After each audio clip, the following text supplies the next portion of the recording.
Next up, we have a keynote presentation on measuring the audio moment with who's the Senior Product Manager from Oracle Advertising, who I believe is just joining us in the Zoom now. So I'll pass it over to Moomal for what should be a great session. Thank you. Hey, I just want to make sure this is working. All right, sweet. Great. Thank you so much for the introduction, Ryan. It kicked me off Zoom and brought me back on, so I didn't hear if you wanted me to wait or anything. Am I good to go ahead and get started? Yep. Awesome. Great. Thank you for the introduction. It's a pleasure to be here, and welcome to everyone who's attending today. What I'd like to do is actually share my screen. We've had some really great discussions, it sounds like, from everybody who had just joined, Danielle and the panelists as well. And a lot of that will be like a good continuation of what we'd like to cover as well. There will be some of just reiterating the same concepts. So let's go ahead and pick this up. Great. Within audio environments, I think something that I just like to quickly mention from a measurement standpoint, I am Moomal. I am a product manager at Oracle Advertising. I joined Oracle Advertising through the acquisition of Moat, and Moat is a third-party vendor, measurement vendor as well. So I guess what that means is that I've been very heavily involved in all things measurement for quite some time now. And the beauty of the situation that we're in right now is that we have a golden opportunity to figure out how we want to treat audio as our new medium and how we want to create measurement around it.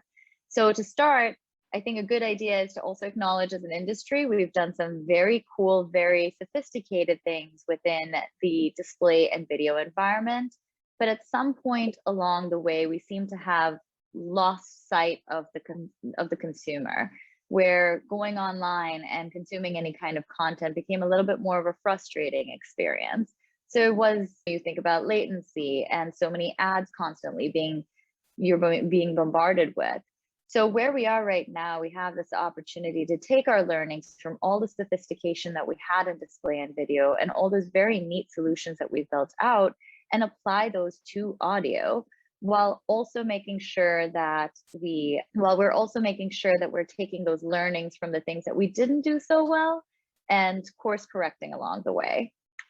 So there's really no denying that audio has become a big conversation in every digital media buying agency as well. The audio wave is here, and content consumption has consistently been moving towards the audio focused model as well. One of those reasons may be either because of the increase in usage and sales of smart speakers, connected cars. You think about everyone having AirPods, case in point, or even just like your headphones becoming somewhat of a lifestyle choice.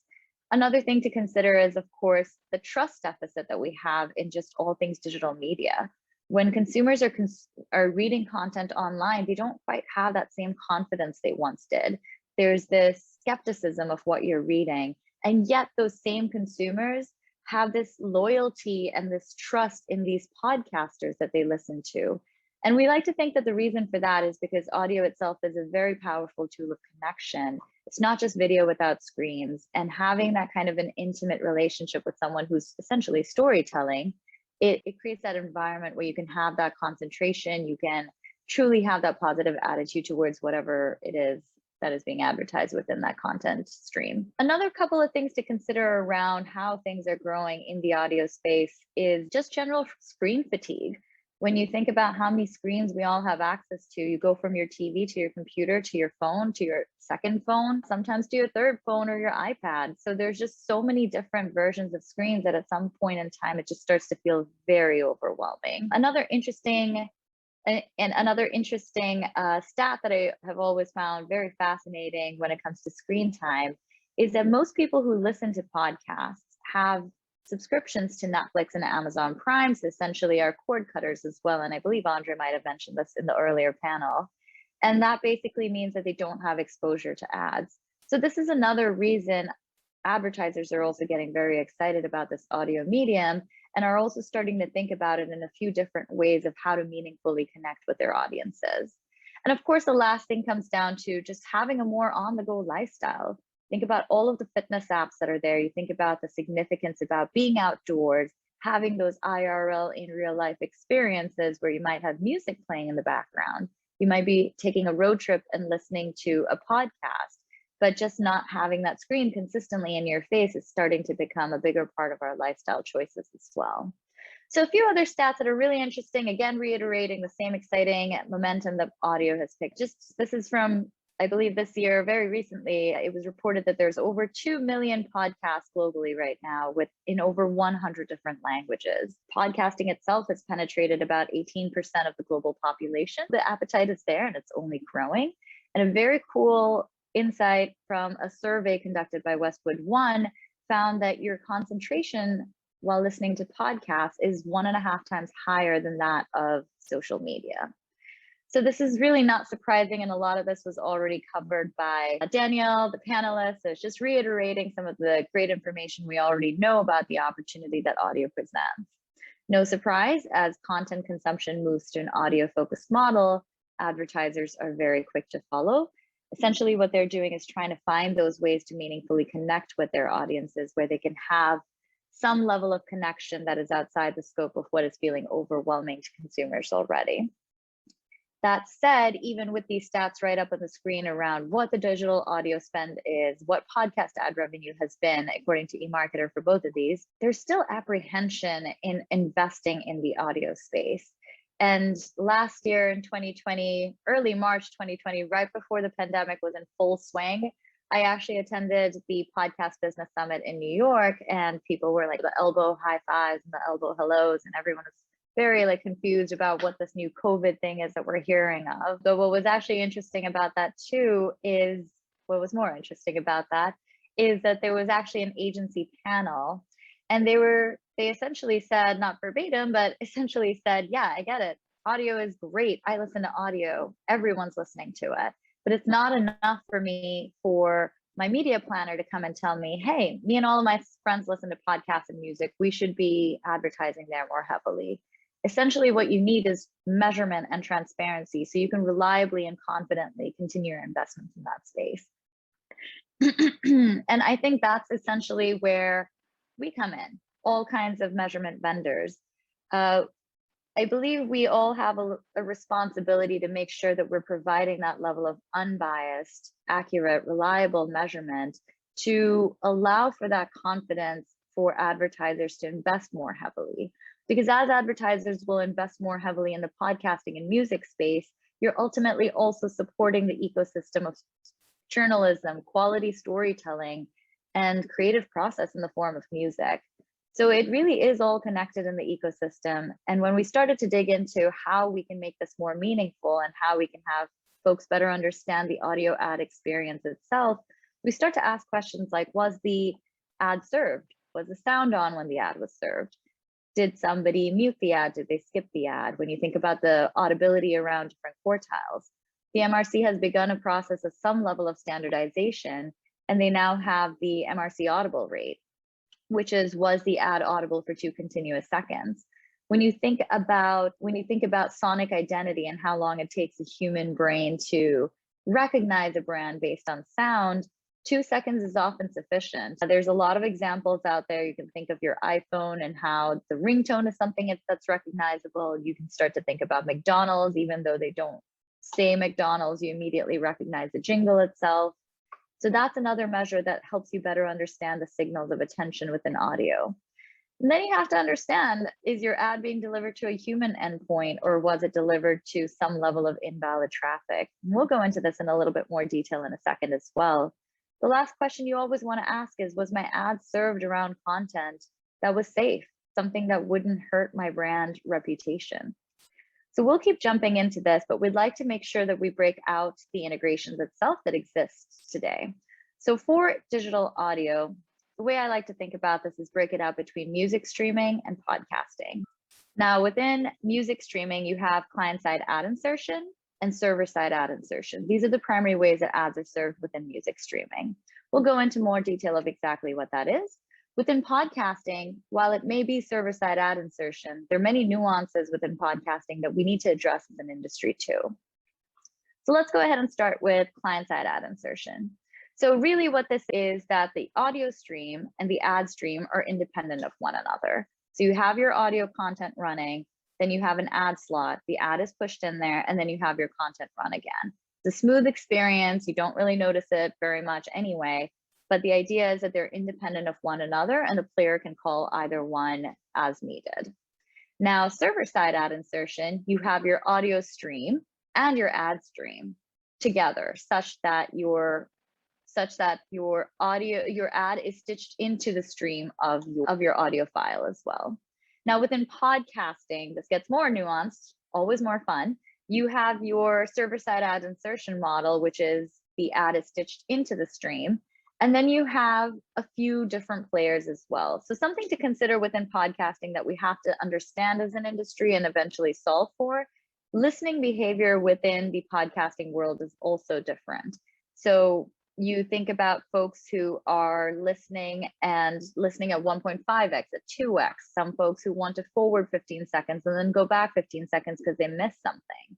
So those are things we want to consider of how to accurately and reliably measure, and be very careful not to misclassify any of that, because anytime there's misclassification or poor measurement in the industry, that breaks down trust, and broken trust just means a mess for everybody involved. The other thing about podcasting as well is, to oversimplify it, you have many different players who are involved in the ad delivery process. So you have one vendor who will have the ad, then you'll have a different vendor who will have the content stream, and then a third vendor who is essentially the audio player, where that stitched stream, the ad stitched stream, will be pushed to so that folks can listen to it, folks like us. Sometimes these entities are related, but in most cases they're not related, which is why getting those listener metrics around things that we discussed earlier, like audibility quartiles, MRC rates, that becomes a lot more challenging. We'll talk about what exactly is available today and then what we want to be working towards as well in just a second. So let's start with music streaming. We have the Open Measurement SDK. I believe David and Andre had mentioned this earlier as well. The beauty of this is the Open Measurement SDK itself is an industry-wide initiative to try to create some sort of standardization so we can actually get scale that we're looking for. So JavaScript tags within in-app environments can tell that an ad is there, but they're unable to tell where the ad is, which is why the SDKs were created, so that there's some level of understanding of knowing viewability metrics. So the good news is that same standardization means that folks will be using these metrics for using this SDK to better understand viewability measurement. Now that OM 1.3, which is the latest code that somebody had referred to a little bit earlier too, has the support for audio ads built out as well. And that means that when an ad is playing, when your content is playing in audio and you background your tab, your content and ads, they all just keep running, just the nature of listening to audio, and measurement continues to run as well. Recently, OM has expanded to OM for web, which means this expands that same integration to give you that measurement across desktop and mobile web too. We have the ability to measure through VAST. So very high level, simply put, VAST is essentially just a way for one ad server to communicate with another ad server. And it's essentially pulling the ad that is required into the stream as well, whether it's CSAI, client-side ad inserted, or server-side ad inserted. Programmatic was mentioned a little bit around earlier too, and everyone gets it. It's a little bit more complicated. So similar to when we started doing measurement across mobile in-app about, 7 years ago, 8 years ago, who knows what time is anymore anyway. But similar to that, where we needed all the different publishers and all the different app partners to start to better understand exactly all the signals that they need to build, the appropriate signals that they need to pass back, the integrations that need to be done for SDKs. We're in a similar position with audio. A lot of the signals just have not been built out previously. So now those signals are starting to get built out. And eventually I feel pretty positive that we're going to get to some level of scale. And this will become a much more reliable way of getting that level of measurement at a much scalable, in a much scalable format as is programmatic. So that's where we are with music streaming. Of course, server-side ad insertion brings its own development work that is often required. It would be like passing the appropriate signals of ad start, ad finish, first quartile, third quartile. And a lot of folks have definitely jumped on board and want to make sure that this measurement is available.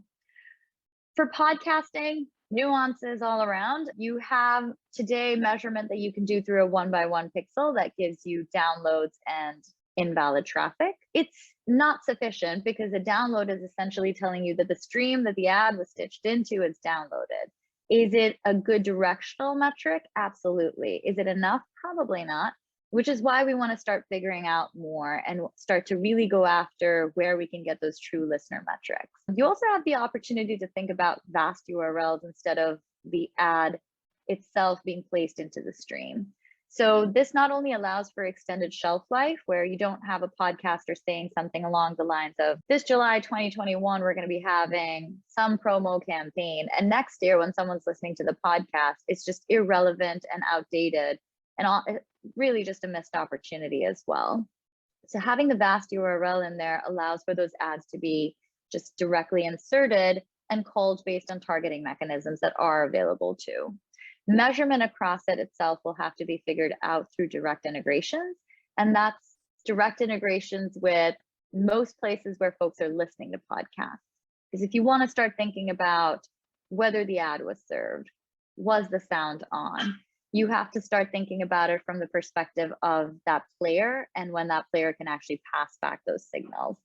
Programmatic, again, has its own nuances. It's the same complexity that we are trying to solve for. And I think we're starting to get close as an industry. There's just a little bit more work to be done to understand how it can be scaled, but not lose sight of the fact that measurement must remain accurate and the quality of measurement must remain at the center of anything that we're trying to build out.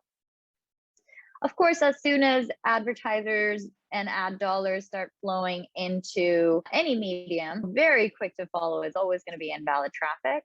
And where we are right now as an industry is we are using the existing method of MRC invalid traffic, or the existing standards of MRC invalid traffic, to understand what's happening in audio environments. So this includes general IVT and sophisticated IVT. So general IVT is your list-based activity. Sophisticated is a little tougher to do within audio environments. This is mostly because there's someone who's trying to manipulate the system. So we want to understand how that's different in display and video versus audio. So some of the things we've been exploring at Moat and really investigating with our data science teams, which can get super fun and nerdy too, is understanding those nuances. So you have things like hidden ad. What does a hidden ad mean when you're thinking about an audio ad experience? There's oftentimes the way those ads are served that they would get classified. So we want to make sure not to misclassify an ad as invalid traffic, which is why doing this investigation into understanding the nuances is incredibly important. Every time we misclassify an impression, you hurt the sell side of the business. And when you hurt the sell side of the business, that's ultimately where your storytelling is coming from. We may all have our roles in this ecosystem, but we are consumers at the end of the day. So I would really love for my audio experience not to get compromised in terms of quality, simply because there's poor measurement and poor reporting in this space, which is why this is really important to consistently investigate and make sure that we're always trying to stay ahead of the curve. Another few examples I'll just quickly mention includes things like session hijacked. So at Oracle Advertising, we exposed this thing called Stream Scam, which was basically one of the largest CTV operations. And one of the things we look at is session hijacked as well. And it's interesting because a lot of what we know in display and video as suspicious activity would be if your phone is on charge, your screen is locked, and your content and ads are still running in the background. Now for display and video, I get that's suspicious, but that's just the nature of listening to audio. You're not carrying your phone around. Most likely it is on charge, your screen is locked, and you are just doing whatever your activity is while your content and your ads are playing. So taking that into account is definitely another one that we have to consider and make sure that things aren't getting wrongly classified. The last one in here is user agents as well. So a lot of user agents are just not recognized. Audio user agents are just not as recognized, and so they get flagged. So as an industry, we do need to come together to better understand the user agents, make sure we're weeding out the ones that are not clean or could hurt what we're trying to do here as an industry to build out this medium in a more thoughtful way. Sorry about that, guys. I have a little dog and that's him contributing to the conversation as well. But yeah, so user agents is definitely another one. I know there are industry efforts to try to bring all of that information together and have all these different folks contribute so that you can eventually present to the IAB and have those whitelisted or permitted to or allow listed. So that's definitely a good initiative as well, and something we're very excited to see. The other couple of things that I'll just mention really quick is that it doesn't stop at the ad experience. We can use that behavior in the ad experience to better understand what's happening beyond the ad. So consider things like spin fraud, royalty diversion, artist spoofing. You can get certain parameters of the tracks themselves to understand, is someone trying to dupe the system? Are they trying to get royalties? Are they trying to make it to the top of these best to listen to lists? And there's so many ways to dupe the system.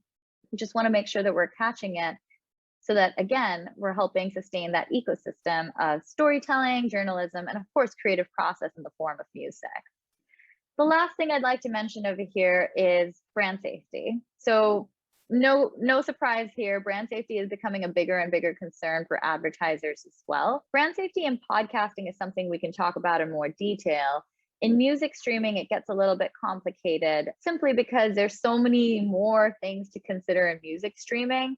While it can be done from a technical standpoint, we have to consider what that means for creativity itself and find a way to not just have brand safety parameters added to things like genres, but really go a little bit deeper as well, where some folks are trying to figure it out for sure, but there's definitely room for us all to work together to find something that's more meaningful and something that keeps the industry moving forward, but also allows for that level of safety for a brand. So let's talk about what that brand safety would mean. So it's contextual intelligence, essentially. And what that means is that we would take the MP3 files for audio, let's say podcasting, just to keep it simple, and we transcribe those. Now, the contextual intelligence has to be smart enough to figure out that there's not a one-to-one match happening with keywords. What are the keywords that show up on the page? How many times are they showing up? What's the frequency? Do they show up at the top, at the bottom, the last paragraph? What are the other words showing up alongside it? So that you can better understand context and not just whether a keyword has shown up. Some examples, and there's so many of them, but some examples would include distinguishing the word knife when it's violent content versus knife when you're talking about a recipe. You have to go deeper into that as well to understand things like sentiment. If you're talking about knife in a murder mystery or like one of those murder podcasts versus knife in a different context, you want to be able to provide that level of understanding. I think the bigger opportunity here is brand suitability, which will help unlock additional inventory. So podcasting has a discovery challenge, which is something we've been trying to solve for as an industry too. So that brand suitability will allow for additional podcasts to be unlocked that may not exist in the traditional category that you would normally go after. Tone of voice is a consideration to keep in mind. Think about sarcasm, think about like anger, think about all these different emotions in your voice that you don't generally see, that you don't generally pick up on when you're writing. It could be very different when you're writing sarcastically versus speaking sarcastically. So to end this, really, audio is an awesome place to be. It's a great opportunity. There's no denying that we all have to work together and collaborate to figure out the measurement piece. The good news is we're all here right now, so we've already begun that process. But yeah, so we're very excited to see what's going to be coming next. Thanks very much, Moomal. It's really good to hear from you. Really appreciate you taking us through that and a really interesting session.